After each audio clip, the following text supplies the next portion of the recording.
খুন গুম জুলুমে বিক্ষুব্ধ ক্ষতবিক্ষত রক্তাক্ত বাংলাদেশ। স্বৈরাচারের নাগপাশে ঝলসে গেছে শত শত প্রতিবাদের মুখ। হাজার হাজার মানুষ বন্দি কারাগারে। বাড়ছে গোপন বন্দিশালা, আয়নাঘর। দুর্নীতি লুটপাট যেন মহোৎসব। একে একে ধসে পড়ছে ব্যাংক, তবু চারদিকে বাড়ছে ফ্যাসিস্ট বন্দনা। সাধু বেশে শয়তানরা দিচ্ছে হাঁক, মরে মরুক সব, জঙ্গি সন্ত্রাস। আপা আপনি থাকছেন, আপনিই সব। দিনের ভোট হয়ে যাচ্ছে রাতে। ডামি ভোটেও বিপর্যস্ত বাংলাদেশ। ভোট থেকে মুখ ফিরিয়ে নেয় জনতা। ভোট কেড়ে নেওয়ার এই নগ্ন খেলায় একটি প্রজন্মই ছিটকে পড়ে ভোটের মাঠ থেকে। এভাবে দিন গড়িয়ে মাস যায়, বছর ঘুরে বছর আসে। শেষ হয় না শাসকের শোষণ। ক্ষোভ, বিক্ষোভ, বুকফাটা আর্তনাদ, কান্নার ১৬ বছর ছুঁই ছুঁই। মুক্তিকামী মানুষের আহাজারি আকাশে বাতাসে। ঠিক তখন যেন ঝাঁকে ঝাঁকে নেমে আসে অপ্রতিরোধ্য আবাবিল।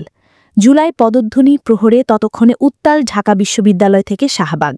এবার বিপ্লবীরা জীবন দেবে। তাই টেকনাফ থেকে তেঁতুলিয়া জেগে উঠল অন্য এক বাংলাদেশ। শেষ পর্যন্ত ঐক্যবদ্ধ প্রতিবাদী শক্তির কাছে টিকে থাকতে পারেনি ফ্যাসিস্ট। ৩৬শে জুলাইয়ের প্রত্যুষে শত সহস্র শহীদের রক্তের হাসি মুখ নিয়ে পূর্ব দিগন্ত আকাশ জুড়ে জেগে ওঠে রক্তলাল প্রত্যয় প্রদীপ্ত সূর্য। বেলা বাড়ার সঙ্গে সঙ্গে বাড়তে থাকে তেজদীপ্ত খুনরাঙা বিপ্লবের তেজ। অতপর সেই মাহেন্দ্রক্ষণ ৫ই অগাস্ট ২০২৪, ঐতিহাসিক গণ অভ্যুত্থান।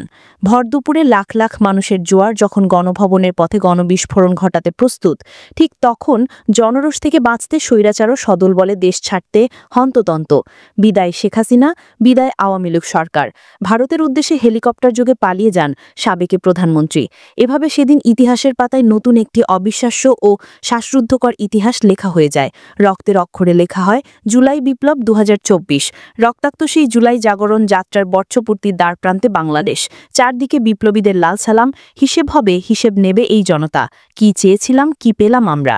তবু শপথ নেওয়ার দিন আজ। শহীদদের রক্ত ছুঁয়ে এগিয়ে যাক সবাই, এগিয়ে যাক আমাদের প্রিয় মাতৃভূমি বাংলাদেশ।